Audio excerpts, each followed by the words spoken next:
শিল্পা মাখওয়ানার খুনের তদন্ত করতে গিয়ে পুলিশের অনেক নতুন চরিত্রের সঙ্গে দেখা হবে। ঠিক আছে, কোনো প্রবলেম হবে না। হোটেল তো তখন হবে যখন ডিল হবে। ওটাকে থাকা বলে না, ওটাকে মুখে চুনকানি মাখা বলে। এখন আর ওর সাথে কোনো সম্পর্ক নেই। এই তদন্তের প্রথম ধাপ ছিল বিশাল মাখওয়ানা, যে পুলিশকে জানায় যে তার আর তার স্ত্রী শিল্পা মাখওয়ানার মধ্যে কি সমস্যা ছিল। তার মানে প্রায় 2.5 বছর আগে তুমি আর তোমার স্ত্রী শিল্পা আলাদা হয়ে গিয়েছিলে। হ্যাঁ, একরকম তাই বলতে পারেন। ডিভোর্সের কাগজপত্র দেখান। ডিভোর্সের কাগজপত্র? ডিভোর্সের কাগজ। ডিভোর্স তাদেরই হয় যাদের মধ্যে সম্পর্ক একসময় ভালো ছিল, তারপর হয়তো কোনো সমস্যা হয়ে যায় দুজনের মধ্যে, তারা দুজন আদালতে যায় আর আদালত তাদের ডিভোর্স দিয়ে দেয়। তাহলে আপনি ডিভোর্স নেননি কেন? কিভাবে নেব? হাওয়াতে? নাকি ওর ছবির থেকে? একদিন সকালে ঘুম ভাঙলো, উঠে দেখি ও উধাও, ছেড়ে পালিয়ে গেছে আমাকে আর আমার ছোট্ট মেয়েটাকে।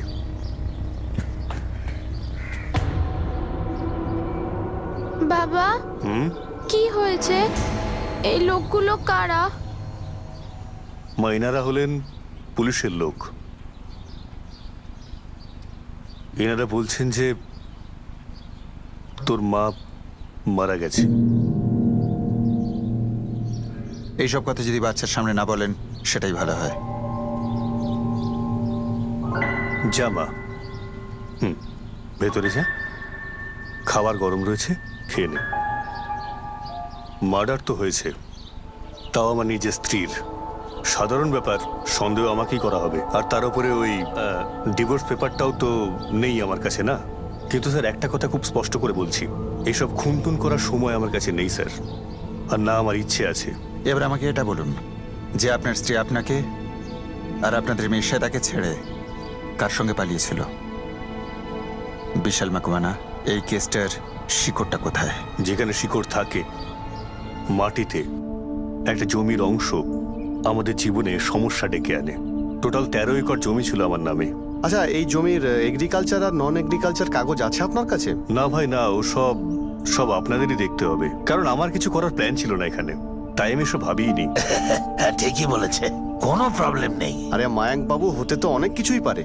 পঞ্চায়েতের অফিস থেকে শুরু করে রেজিস্টার অফিস অব্দি সবাইকে টাকা খাওয়াতে হবে। আচ্ছা, এই নাও, এই টাকাটা তুমি রাখো। কি বলছেন কি আপনি? এ তো খুবই কম দাম দিচ্ছেন। আরে বিশাল ভাই, আমরা ফালতু কথা একদম বলি না। অনেক বছর ধরে এরকম মামলা আমরা দেখেছি। প্রত্যেকের দাম কত হয় আমরা জানি, টপ টু বটম।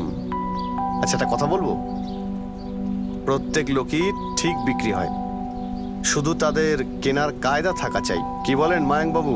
একদম।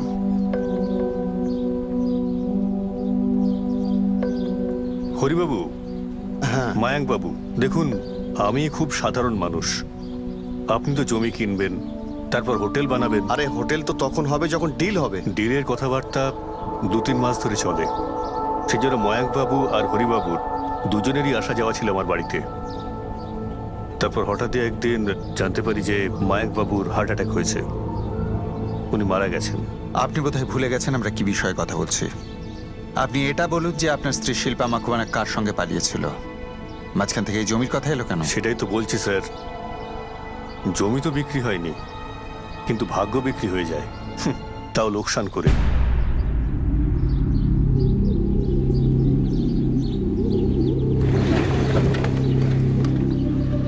আরে মা, বাইরে বসেছিস কেন?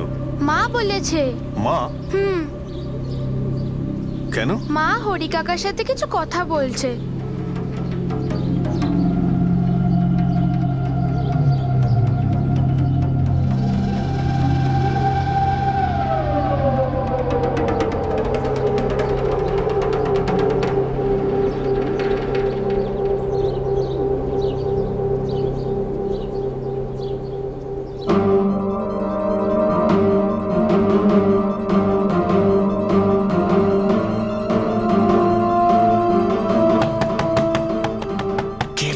বিশাল, চিন্তা করো না, দরজা না খুললে তো আর ও জানতে পারছে না।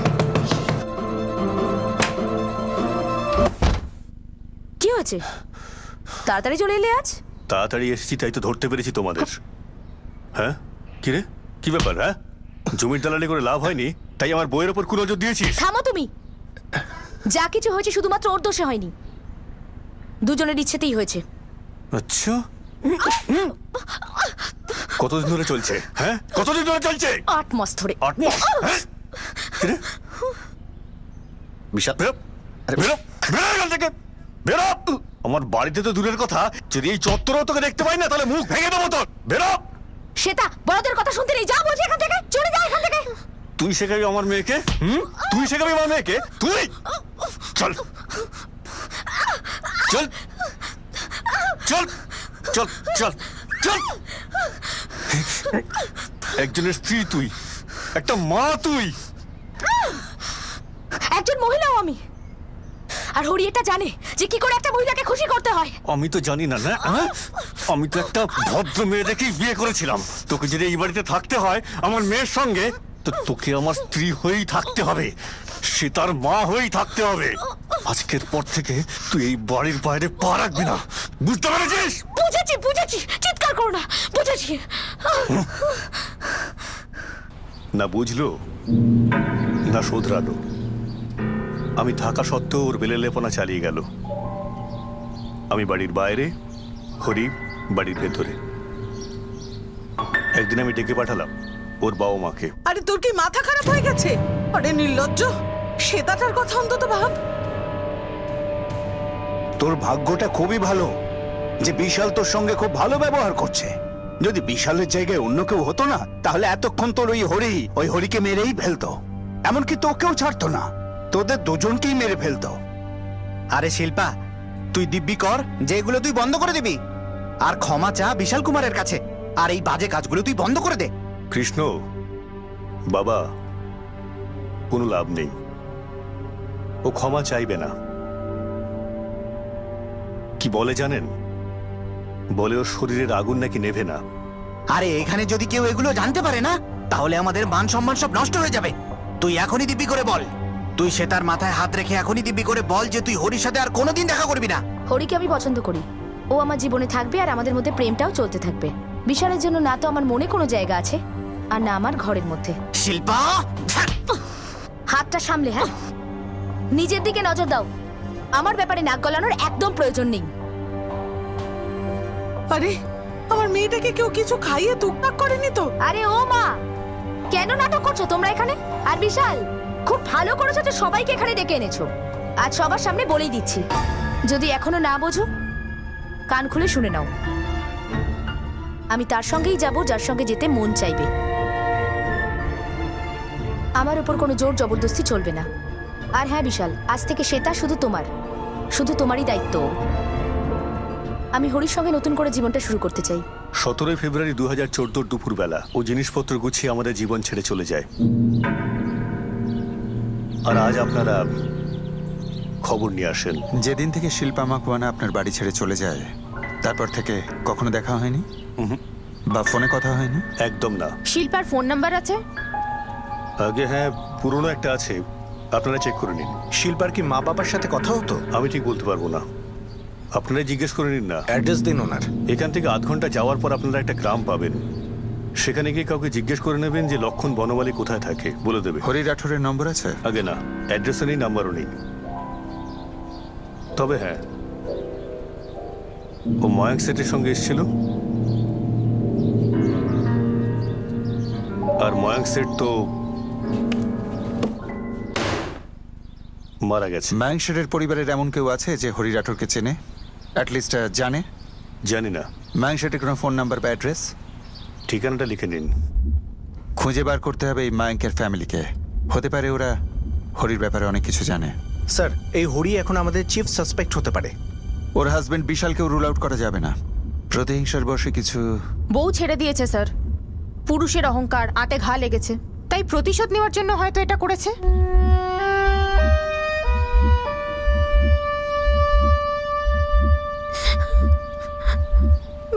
বাবা, মা সত্যি মরে গেছে।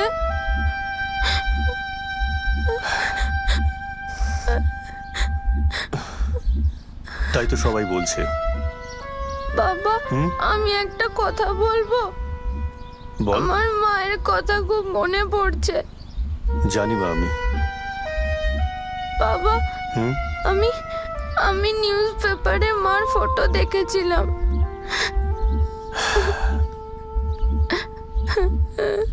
বাচ্চাটার কষ্ট দেখা যাচ্ছে না স্যার, বেচারি অসহায়, বড়দের ঝামেলায় ফেঁসে গেছে। স্যার আমাদের সামনে এখন একটা ত্রিকোণ আছে, শিল্পা, বিশাল আর হরি, কিন্তু 4 নম্বর কোনো থাকতে পারে। প্রথম কোণটা পৃথিবীতেই নেই, দ্বিতীয় জন হাতের মুঠোয়, আর ওই তৃতীয় কোণ মানে হরি রাঠোর, ও হাতের মুঠোয় এলে সত্যিটা চোখের সামনে চলে আসবে। কিন্তু কোনো চতুর্থ কোণ থাকে তো বিশাল হরি আর শিল্পার যে অবৈধ সম্পর্কের কথা বলেছিল তার সত্যতা প্রমাণিত হবে হরিকে খুঁজে পাওয়ার পরই। স্যার, মায়াঙ্ক সোনির বড় ছেলের সাথে কথা হলো, বলছিল 2 বছর আগে মানে ফেব্রুয়ারি 2014-এ হরি অদৃশ্য হয়ে যায়। আর 2014 ফেব্রুয়ারিতেই শিল্পা মাকওয়ানা তার বাড়ি ছেড়েছিল। স্যার, প্রান্তিজ গ্রামে হরির নাম করে জিজ্ঞাসাবাদ করা হয়েছে, ওখানে ওকে কেউ চেনে না স্যার। আমার এই বিশাল মাকওয়ানার গল্পটা পুরোপুরি বিশ্বাস হয়নি। ওর ফোন রেকর্ডস কি বলছে? স্যার, বিশালের গত 2-2.5 বছর ধরে শিল্পার সাথে কোনো কন্ট্যাক্ট ছিল না। আর শিল্পার ফোন রেকর্ডস? স্যার, যে নাম্বার বিশাল আমাদের দিয়েছিল সেটা 19 ফেব্রুয়ারি 2014-এ ডিসকানেক্টেড হয়, ওর বাড়ি ছাড়ার 2 দিন বাদে। কিন্তু একটা অদ্ভুত ব্যাপার, শিল্পার কন্ট্যাক্ট লিস্ট বের করার পর সেখানে হরির কোনো নাম্বার ছিল না। হতে পারে দুজনে ফোনে কথা বলেই না, শুধু সামনাসামনিই কথা বলে। বাট স্টিল, সামনাসামনি কবে দেখা হবে, কোথায় যাব, কি করব, সেসবের জন্য ফোনটা তো দরকার পড়েই। আমার এই হরি আর শিল্পার গল্পটাও আশ্চর্য লাগছে। স্যার, হতে পারে গল্পটা বিশাল আর অন্য কোনো মহিলার, আর ওটা লুকোনোর জন্য হরি আর শিল্পার গল্প শোনাচ্ছে। স্যার, শিল্পার বাপের বাড়ির লোকজনের সঙ্গে দেখা করা উচিত, ওরা তো সব থেকে আজব মনে হচ্ছে। রাইট, না কোনো মিসিং ডায়েরি করেছেন, না নিউজ পেপারে দেখে লাশ চিনতে পেরেছেন। এক কাজ করো, তাড়াতাড়ি ওখানে যাওয়ার প্ল্যান করো। বিশাল ভাই, আমি আপনাকে বলেছিলাম না খবরের কাগজে ছবি বেরিয়েছিল আমাদের শিল্পা বৌদির। তো হুম, কি করব আমি? যখন বেঁচে ছিল কোনো সম্পর্ক ছিল না, এখন মারা যাওয়ার পর আমি কি করবো কে নিয়ে?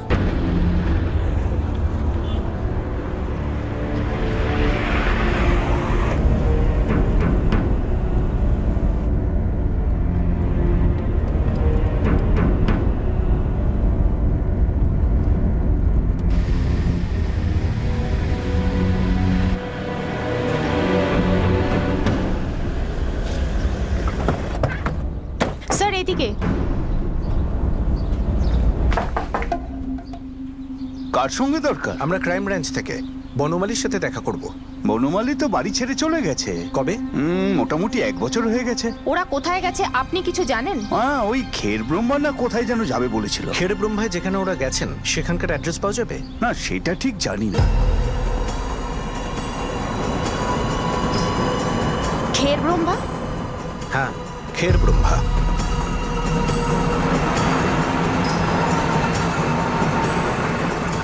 এই কাছাকাছি গ্রামেরই বাসিন্দা। বনমালী? প্রায় 1 বছর আগে থাকতে এসেছিল।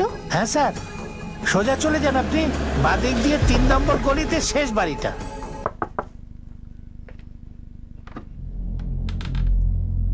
আপনি রজনী বনমালী?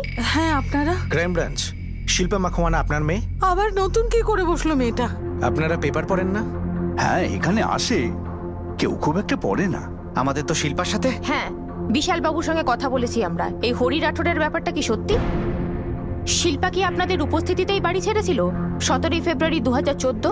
শিল্পা তো আমাদের কাছে মরেই গেছে। ও আপনাদের মনের মধ্যে মরে যেতে পারে, কিন্তু বাস্তবে ওর খুন সেপ্টেম্বর 2015-এ হয়েছে। আমরা ওর খুনিকে খুঁজছি। এই বিশালের থেকে আলাদা হওয়ার পর শিল্পা হরিশের সঙ্গে কোথায় থাকতো? আপনাদের কাছে কি কোনো অ্যাড্রেস আছে? ও আমাদের মান সম্মান সব ডুবিয়ে দিয়েছে। ইডারে থাকতো। এখানে শিল্পা হরির সঙ্গে থাকতো? ওটাকে থাকা বলে না, ওটাকে মুখে চুনকানি মাখা বলে। আমাদের এত অপমান সহ্য করতে হয়েছে যে আমরা যেমন তেমন পেরেছি পালিয়ে চলে এসেছি। সেই বাড়ি জমিটা আমাদের কম দামে বেচতে হচ্ছে, সেটা আলাদা ব্যাপার। এই হরি এখনো ওখানে থাকে? আর যদি থেকেও থাকে তাতে আমাদের সাথে কি সম্পর্ক? আমাদের সাথে ওরও কোনো সম্পর্ক ছিল না, শিল্পার সঙ্গে ওর না। আমাদের এত অপমান সহ্য করতে হয়েছে যে আমরা যেমন তেমন পেরেছি পালিয়ে চলে এসেছি। সেই বাড়ি জমিটা আমাদের কম দামে বেচতে হচ্ছে, সেটা আলাদা ব্যাপার। এই হরি এখনো ওখানে থাকে? আর যদি থেকেও থাকে তাতে আমাদের সাথে কি সম্পর্ক? আমাদের সাথে ওরও কোনো সম্পর্ক ছিল না, শিল্পার সঙ্গেও না।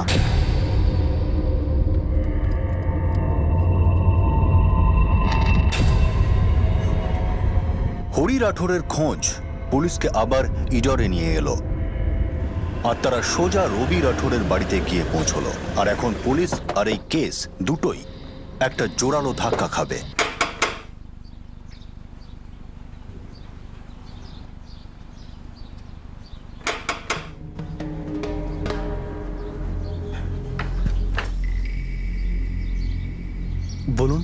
হরি রাঠোর? হ্যাঁ, আপনারা?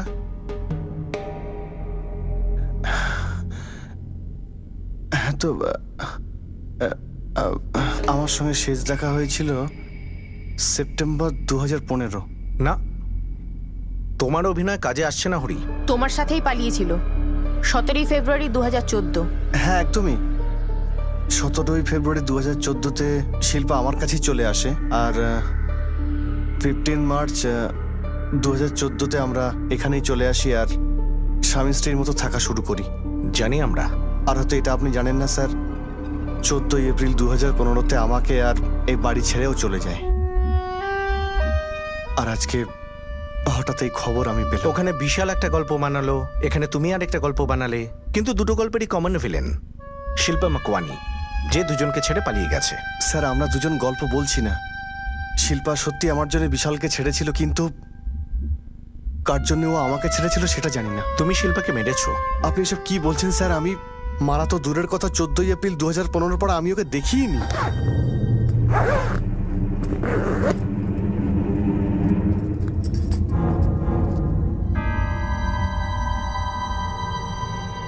পাই, নিজের খেয়াল রেখো। হ্যাঁ, কেন ছেড়ে গেল, কি কারণে, কোনো খোঁজ নেওয়ার চেষ্টা করোনি? কেউ হয়তো ছিল জীবনে। নিশ্চয়ই কেউ না কেউ ছিল। বিয়ে সেটা করে কি হবে? আমাদের সম্পর্কের কোনো নাম থাকবে না? কামনা সেটা যথেষ্ট নয় বুঝি? শরীরের সম্পর্ক আমাদের। আমরা একসঙ্গে থাকি, খাওয়া দাওয়া করি, একসঙ্গে শুতে যাই। আমরা যেটা করি সেটা বিবাহিত লোকেদের থেকে কম কিসের? আরে বলদ, আমি চাই আমাদের বাচ্চা হোক। বাচ্চা আমার হয়ে গেছে। নতুন কোনো কথা বলো হরি। বিয়ে করার এমন একটা কারণ দেখাও যেটা আমার জন্য একদম নতুন। আমাদের যদি বিয়ে হয় তো আমাদের সম্পর্ক আরো মজবুত হবে। বেঁধে রাখা দরকার কখন পড়ে হরি? যখন ভয় থাকে যে কেউ পালিয়ে যাবে। তোমার ভয় আছে? না। চোখ কিন্তু অন্য কিছু বলছে। স্যার, আমরা 1 বছর একসঙ্গে ছিলাম তো আমি প্রায় প্রত্যেক দিনই বিয়ের কথা বলতাম, আর ও এড়িয়ে যেত। আর হঠাৎ একদিন আমাকে বলল যে ও চলে যাবে। কোথায় যাবে? এখান থেকে যাব, তোমার থেকে দূরে যাব। অন্য কাউকে পেয়েছো? সহজ ব্যাপার, অবশ্যই কেউ একজন আছে। কিন্তু হঠাৎ এসব কি করে হলো? দেখো, কেন হলো, কবে হলো, এই সমস্ত কথাবার্তা বলে আর কি লাভ বলো?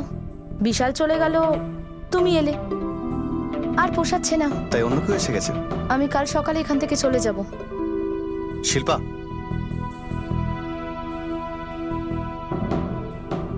আমি জানতাম যে আমাকে তুমি কোনোদিন বিয়ে করতে রাজি হবে না। তাও আমাকে সহ্য করলে তুমি। কি বড় মনের মানুষ। জবরদস্তি না করে ভালোই করেছো। কি বলতো, ওই ব্যাপারটা আমি একদম সহ্য করতে পারি না। স্যার, আমি ওকে কি করে জিজ্ঞেস করতাম যে তুমি কোথায় যাচ্ছ, কার সঙ্গে যাচ্ছ? ও তো আমার সঙ্গে এসেছিল অন্য কাউকে ছেড়ে। সত্যি কথা বলতে কি, তোমার খুব বড় হৃদয় রাঠোর, কিন্তু আমাদের অত বড় হৃদয় নয়। ভাঙা হৃদয়ের গল্প শোনার মতো সময় বা অবসর কোনোটাই আমাদের নেই। শিল্পা মাকওয়ানার খুন হয়েছে, আর খুব তাড়াতাড়ি আমাদের খুনিকে হাতে চাই। আর আপনাদের মনে হচ্ছে বদলা নিতে আমি ওকে খুন করেছি? হিংসা, রাগ বা প্রতিহিংসা, যেটাই কারণ হোক, আমরা ওটাকে চার্জশিটে ফাইল করে দেবো আপনার স্বীকারোক্তির সঙ্গে। ম্যাডাম, এটা আমি কেন স্বীকার করব? কারণ যখন আমি খুন করিনি। ম্যাডাম, আপনারা ওর সম্পর্কে আমাকে যা প্রশ্ন করবেন আমার উত্তর একই হবে। আমি ওটাই বলছি যেটা সত্যি। আমি একদম সত্যি বলছি। যেদিন শিল্পা আমাকে আর এই বাড়ি ছেড়ে চলে গেল না, আমার খুব খারাপ লেগেছিল। কিন্তু তারপরে ও আমার জীবন থেকে চলে যায়, আর পৃথিবী থেকে।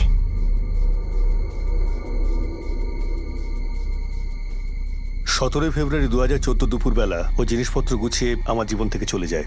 আর আজ আপনারা এই খবর দিলেন। তোমার নাম্বার দাও, আর শিল্পার শেষ নাম্বার যেটা ও ইউজ করছিল। স্যার, আমার তো ওই নাম্বারটাই আছে যেটা আগে ছিল। কিন্তু শিল্পার শেষ বলে কিছু ছিল? আমি তো ছিলাম না। পুরোপুরি স্বেচ্ছাচারী ছিল এই শিল্পা। ওই বলে না, বোহেমিয়ান। সেটা তো ছিলই স্যার। যে অবস্থার মধ্যে দিয়েও যাচ্ছিল সেটা একটু বেশি, মানে ঠিক বা ভুলের ব্যাপার নয়, জেদি ছিল। স্বামী বিশালকে ছাড়লো, তিনি ক্ষুব্ধ। প্রেমিক হরিকে ছাড়লো, সেও ক্ষুব্ধ। জানি না ওর জীবনে আদৌ কেউ ছিল নাকি ছিলই না।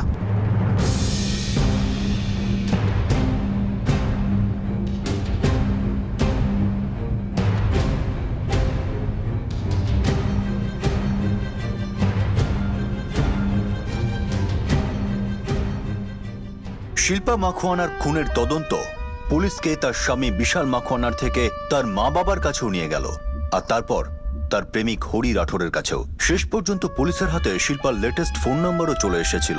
এই নাম্বারই এবার এই কেসের সবচেয়ে গুরুত্বপূর্ণ সূত্র প্রমাণিত হতে চলেছে। এই তদন্ত শেষ পর্যন্ত একটা পরিণতি পেতে চলেছিল। স্যার, এপ্রিল 2015-র পরে হরি শিল্পাকে কোনো মেসেজও পাঠায়নি।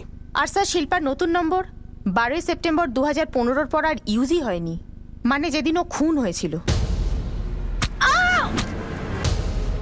Last location প্রান্তিজ। 12 সেপ্টেম্বর রাত 12:30টার পর মোবাইল বন্ধ করা হয়েছিল। তার মানে খুন করার একটু পরেই। শেষ কার সাথে কথা বলেছিল? একটা নম্বর ছিল স্যার যেটাতে শিল্পা রোজ কথা বলতো। প্রান্তিজের আগে বেশ কয়েক মাস শিল্পার মোবাইল লোকেশন মার্ডার স্পট থেকে 20 মিনিট দূরত্বে পাওয়া গিয়েছে। তার মানে চতুর্থ কোণ হলো এই নম্বরটা, যার সাথে লাগাতার কথা হতো। 444909698। কালকের মধ্যে এর কল রেকর্ড আর ডিটেলস এসে যাবে স্যার। ততক্ষণ খোঁজরদের অ্যাক্টিভেট করো। ও যদি মহড়িতেই থাকতো, কেউ না কেউ ওকে নিশ্চয়ই চিনবে।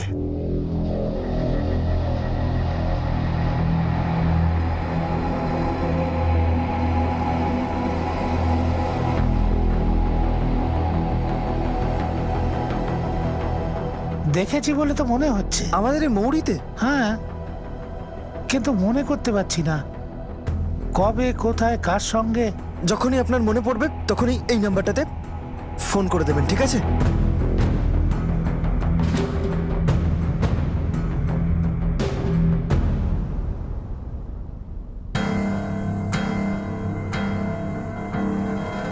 কাকা 1.5 কিলো বাসমতি চাল দাও তো। হ্যাঁ, দিচ্ছি।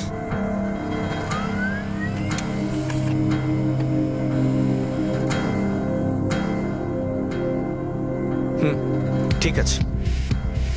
খোঁজর পারভেজের ফোন। বলছি শিল্পাকে মোহরিতে দেখেছিল, কিন্তু পরিষ্কার আইডিয়া নেই। স্যার ওই নাম্বারটা 444909698 ট্রেস হয়েছে, যেই নাম্বারটাতে শিল্পার রেগুলার কথা বলতো। কোনো প্রিয়া যোশীর নামে রেজিস্টার্ড আছে। স্যার ওই প্রিয়া যোশীর নাম্বার শিল্পার খুনের পরের দিন মানে 13 সেপ্টেম্বর 2015 থেকে বন্ধ আছে। এটা কাকতালীয়ভাবে হয়নি। প্রিয়া যোশীর সঙ্গে এই খুনের সম্পর্ক নিশ্চয়ই রয়েছে, পাক্কা।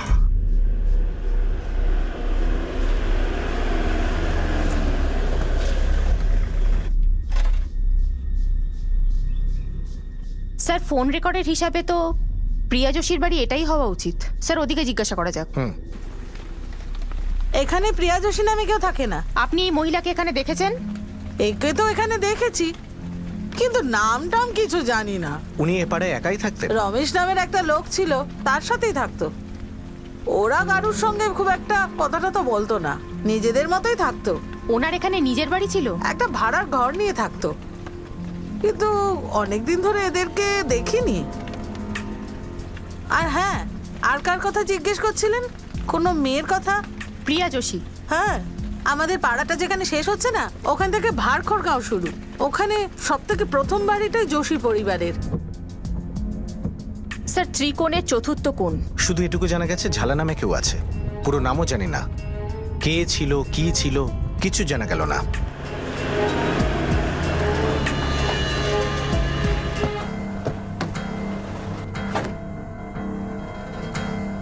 প্রিয়া যোশী এখানে থাকেন? হ্যাঁ, আমি প্রিয়া যোশী। আপনি কে? পুলিশের লোক, ক্রাইম ব্রাঞ্চ। 444909698 তোমার নাম্বার। 444909698। এই মহিলাকে চেনো? শিল্পা মাকওয়ানা। আমরা অন্য কোথাও গিয়ে কথা বলতে পারি? এখানে না, আসলে আমার বাবা মা ঘরে আছে। শিল্পা মাখোয়ানাকে কি করে চিনতেন? স্যার আমি ওকে চিনতাম না, শুধু ওর ব্যাপারেই জানতাম। আপনার ফোন থেকে শিল্পা মাখোয়ানার ফোনেতে বেশ কয়েকবার কল হয়েছে, রেকর্ডস আছে আমাদের কাছে। আমার নাম্বার থেকে ফোন করা হয়েছে স্যার, আমার সাথে কথা হয়নি। তার মানে আপনার নম্বর অন্য কেউ ব্যবহার করতো? হ্যাঁ স্যার।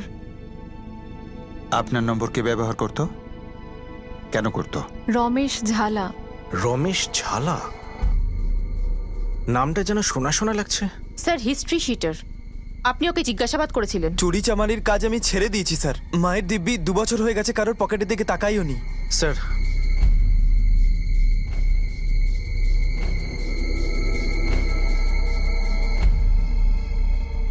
এই সেই রমেশ? রমেশ ক্রিমিনাল? তো তোমার কি মনে হয়েছিল? আমি ওকে ভালোবাসতাম, ও আমাকে ভালোবাসতো।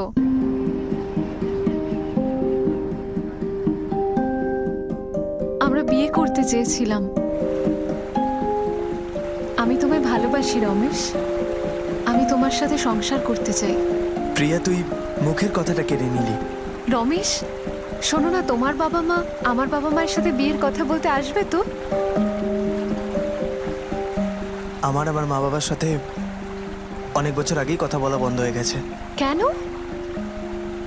আগে তো কখনো বলনি তুমি। প্রিয়া, যদি আমি তোমার মা বাবার কাছে যদি আমাদের বিয়ের কথা বলি তাহলে? কিন্তু আর কখনো এলোই না স্যার, খুব টেনশনে থাকতো। আমি যদি কখনো জোর দিতাম রেগে যেত। আর তারপর সত্যিটা সামনে এলো। কি সত্যি? ও একা একা থাকতো না, একটা মহিলার সাথে থাকতো। শিল্পা? কে ছিল? তোমার বউ নাকি? না। বোন? না। শুনেছি তোমার সাথে থাকে। যদিও তোমার বউ না, বোন না, তাহলে ও কে? বান্ধবী আমার, এখানেই দেখা হয়েছিল ওর সাথে।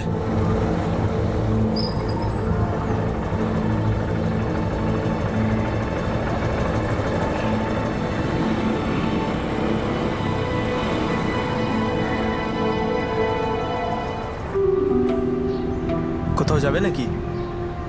হ্যাঁ। এসো বসো।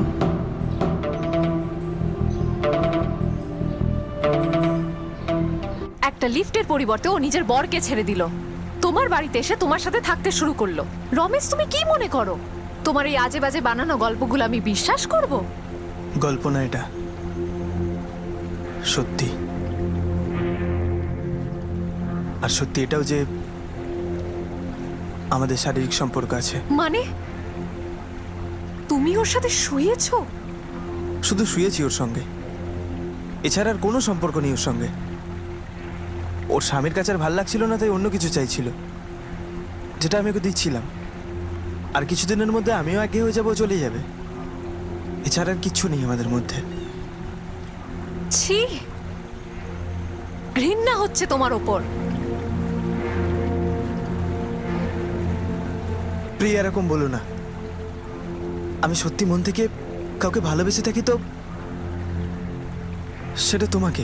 দুজন মানুষ বিয়ে না করে একে অপরের সাথে কি করে থাকতে পারে? প্রিয়া, তোমার ভুল মনে হচ্ছে এটা, কিন্তু এরকমটা হয়। বিয়ে না করে, প্রেম না করে দুজন দুজনের শারীরিক চাহিদা পূরণ করতে পারে আর নিজের নিজের রাস্তাতেও যেতে পারে। দেখো প্রিয়া, আমি একা ছিলাম আর ও একা ছিল, ব্যাস হয়ে গেছে। আমি কথা দিচ্ছি আর কখনো হবে না। দেখো প্রিয়া, আমি একা ছিলাম আর ও একা ছিল, ব্যাস হয়ে গেছে। আমি কথা দিচ্ছি আর কখনো হবে না। আমি ওকে বিশ্বাস করলাম, আমার পুরো ভরসা ছিল যে ও শিল্পাকেও নিজের জীবন থেকে মুছে ফেলবে আর আমার বাড়িতে বিয়ের কথা বলতে আসবে।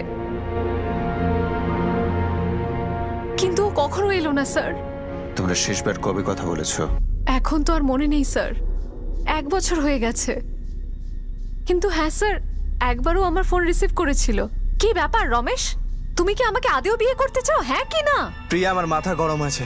আর ওই শিল্পা এখনো ওখানেই আছে? প্রিয়া, এখন তুমি আমার সঙ্গে একটাও কথা বলো না। আমার কাছে কোনো প্রশ্নের কোনো উত্তর নেই।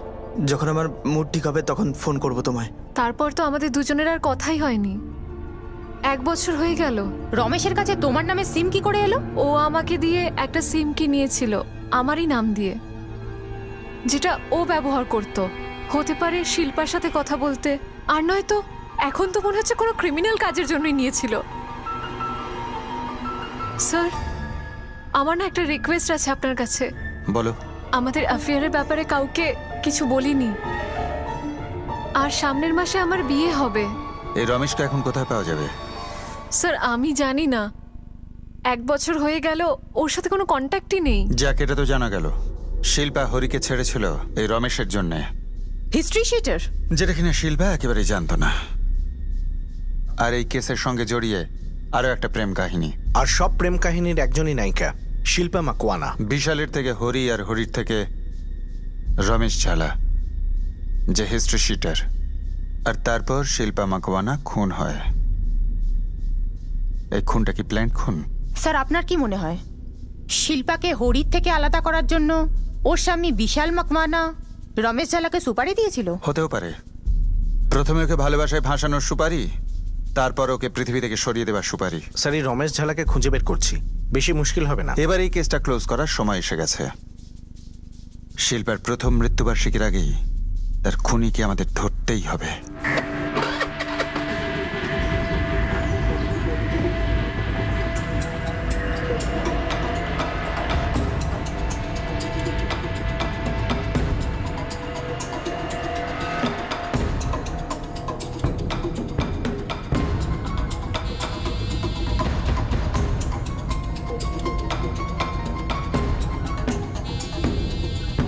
সাব ইন্সপেক্টর পুরবী যেরকমটা বলেছিল, রমেশ ঝালা পর্যন্ত পৌঁছানো কঠিন ছিল না। সে আহমেদাবাদে একটি বাড়ি ভাড়া করে থাকছিল। যখন পুলিশ রমেশকে ধরল তখন সে ভীষণই মনমরা অবস্থায় ছিল। আর সে পুলিশের কাছে যে দাবি করেছিল যে গত 2 বছরে সে কোনো চুরি করেনি, সেটাও আসলে সত্যি ছিল। শিল্পা মাকওয়ানা ছবি তুই আমার থেকে নিয়ে গেছিলি না ঝালা? তো রমেশ, গেম ওভার। এবার তাড়াতাড়ি বলে দে, শিল্পা মাকওয়ানাকে প্রেমের জালে ফাঁসিয়ে তাকে খুন করার জন্যে কে সুপারি দিয়েছিল? বিশাল মাকওয়ানা? আমাকে কেউ সুপারি দেয়নি সাহেব,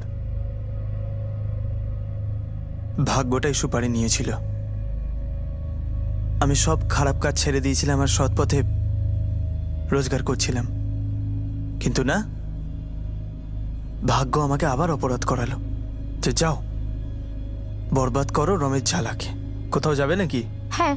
মহিলার চোখে জাদু ছিল সাহেব, একটা আলাদা আকর্ষণ ছিল, এমন কিছু ওর মধ্যে ছিল যে যে কোনো পুরুষই ওকে দেখে পাগল হয়ে যাবে। ও বলল যে হরিকে ছেড়েও আমার সঙ্গে থাকতে চায়। আমি রাজি হয়ে গেলাম। প্রথমে আমি অত বুঝতে পারিনি। আমি ভাবলাম যতক্ষণ মজা দিচ্ছে মজা নাও, তারপর একঘেয়ে হয়ে গেলে দুজন দুজনের রাস্তায়, গল্প শেষ। আমার দুটো আলাদা লাভ স্টোরি সাহেব। একটা প্রিয়া ছিল যাকে আমি সত্যিকারের মন থেকে ভালোবাসতাম। আমি একটা নতুন জীবন চেয়েছিলাম, সততার জীবন। প্রিয়ার সঙ্গে বিয়ে, ভালো একটা চাকরি, ঘর পরিবার বাচ্চা। কিন্তু শিল্পা আমাকে বরবাদ করার কথা ভেবেই নিয়েছিল। যাও যাও মানে কি বলতে চাইছো? 5 মাস হয়ে গেছে, অনেক মজা নিয়েছি আর একে অপরকে দিয়েছি। আমি আমার মতো বাঁচতে চাই আর লাইফটা সেট করতে চাই। মানে বিয়ে টিয়ে করার ইচ্ছে আছে কোনো মেয়ের সাথে? মেয়ে দেখে রেখেছে নাকি বাবা মা? মা বাবা না, আমি নিজেই দেখেছি। ভালোবাসি ওকে। নাম? প্রিয়া। বাহ, কি ভালো কথা রমেশ, একটা মিষ্টি সুন্দরী মেয়ে পেয়ে গেছো, তাই আমাকে এখন বলছো যাও? কেন, এরকম কোনো আইন আছে নাকি যে যতক্ষণ না তুই নতুন পুরুষ পাচ্ছিস ততক্ষণ তুই পুরনোর ঘরেই থেকে যাবি? আমি কোনো অন্য পুরুষ চাই না, তোমার সাথে আমি সুখী, ফুর্তি করছি। আমি এখান থেকে কোথাও যাব না। কিন্তু আমার মনে আর ফুর্তি নেই। আমি প্রিয়াকে ভালোবাসি আর প্রিয়াকেই বিয়ে করব। তুই এখানে থাকতে পারবি না, যা এখান থেকে। আমি কোথাও যাচ্ছি না, এসব বিয়ে টিয়ের ভাবনা মাথা থেকে বের করে ফেলো। তুই তোর মাথায় ঢুকিয়ে নে, তোর আমার মধ্যে কোনো সম্পর্ক ছিলই না। আমি নিজে থেকে তো আসিনি তোমার কাছে, যখন প্রিয়া ছিল না আমি ছিলাম। এখন তুমি এভাবে আমায় ছাড়তে পারো না, এটা অন্যায়। পেট ভরে বিলাল মাছকে এখন বলছে মাছ খাবো না। তুই এখন বলছিস কাউকে ছাড়াটা অন্যায়? তুই যে নিজের বর আর বাচ্চাকে ছেড়ে অন্য লোকের কাছে চলে যাস আর ওকে ছেড়ে আমার কাছে চলে আসিস, তুই তুই তো শালা ছাড়ার ওস্তাদ। তোমরা পুরুষেরা না কখনো আমাকে বুঝতেই পারোনি। আরে তোকে বুঝতেও চাই না রে, আর কোনো দরকারও নেই। আর একটা কথা শুনে নে, আমি তোকে তোর মতন কোনো বাজে মেয়ের জন্য ছাড়ছি না।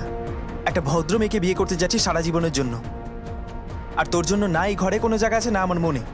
আর আমি না এই বাড়ি থেকে আর না তোমার জীবন থেকে কোথাও যেতে চলেছি যতক্ষণ না আমার নিজের ইচ্ছে হচ্ছে।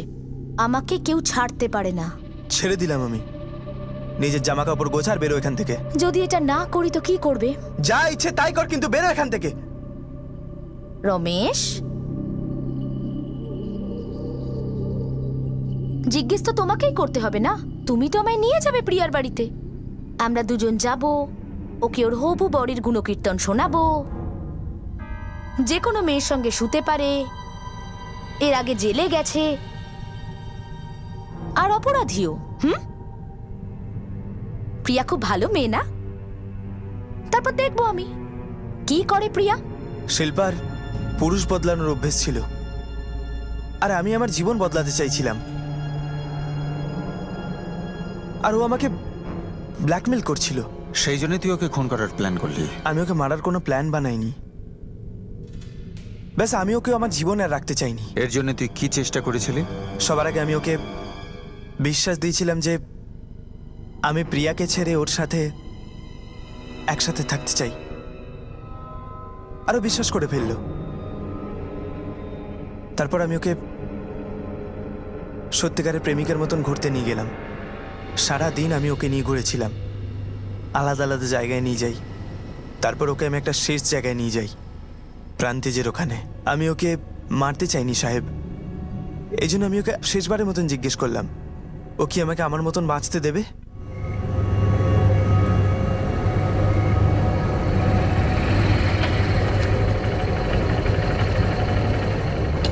গাড়ি থামালে কেন? 1 মিনিট দাঁড়াও।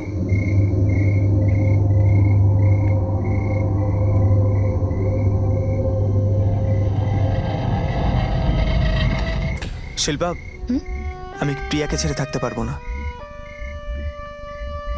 তোমার আগে হাত জোর করছি, আমাকে যেতে দাও। আচ্ছা, তাহলে 2 সপ্তাহ ধরে এটা বলার জন্যই এত নাটক করছিলে? শিল্পা, এরকম ভাবে আমরা পুরো জীবনটা কাটাতে পারি না। প্রিয়ার বাড়ির লোক ওর জন্য ছেলে দেখছে, একটু দয়া করো আমাদের ওপর। আসলে কি জানো, তুমি না আমাকে এইভাবে ছাড়তে পারো না। আরে তুই সব পুরুষদেরকে সবসময় ঠকিয়ে বেড়াস, একজন যদি তোকে ছেড়ে চলে যায় তাতে কি এসে যায়? ঠিক আছে, কিন্তু তার আগে প্রিয়ার সঙ্গে একবার দেখা করাবে। তারপর তুই চলে যাবি? আরে কে থাকবে কে যাবে এটা তো সময় বলবে। আগে আমি প্রিয়ার সঙ্গে একা দেখা করব, ওর সাথে কিছু কথাবার্তা বলবো, তারপর দেখা যাক কি হয়। তাহলে বাড়ি ফেরা যাক।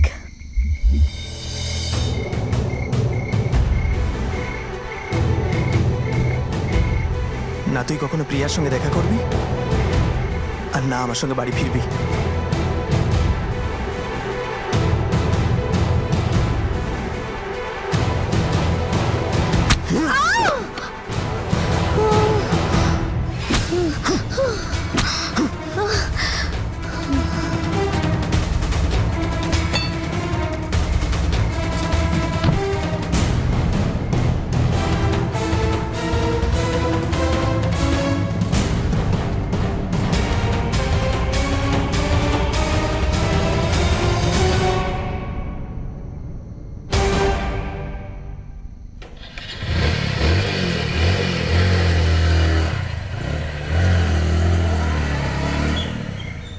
আমি তখন থেকে জ্যান্ত মরার মতন বেঁচে আছি সাহেব।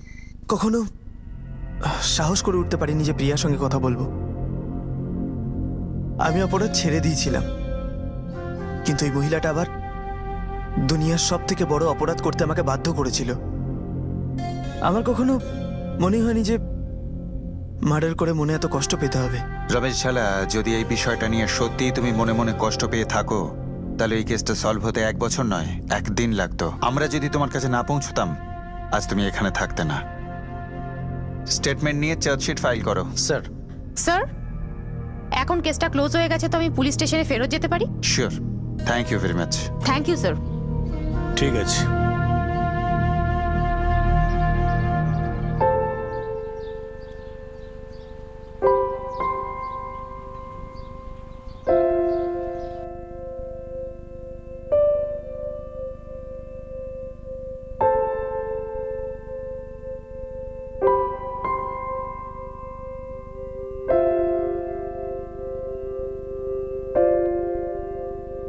আমাকে জানানোর জন্য ধন্যবাদ, কিন্তু এখন আমার ওর সাথে কোনো সম্পর্ক নেই।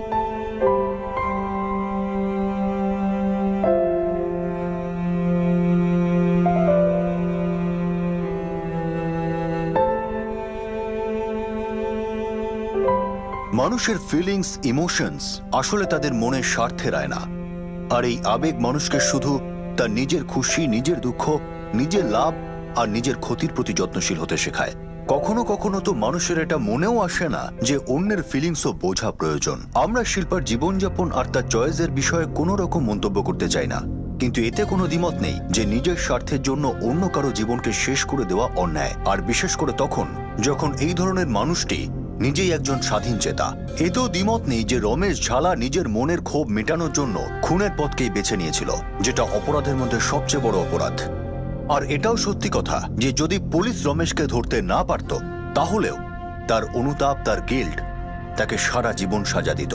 এই মুহূর্তে সে আইনি হেফাজতে রয়েছে আর নিজের অপরাধের শাস্তি শোনার অপেক্ষায় রয়েছে। এখন আমি অনুপ সোনি আপনাদের থেকে বিদায় নিচ্ছি। আবার দেখা হতে চলেছে পরের এপিসোডে আরো একটা চমকে দেওয়ার মতো কেস নিয়ে। ততক্ষণ সুরক্ষিত থাকুন, সতর্ক থেকে একজন ভালো নাগরিকের দায়িত্ব পালন করুন, আর দেখতে থাকুন ক্রাইম পেট্রোল সতর্ক। শিক্ষা একজনের, জ্ঞান আমাদের সবার। For more updates, subscribe to our channel, click the show links and enjoy watching the videos.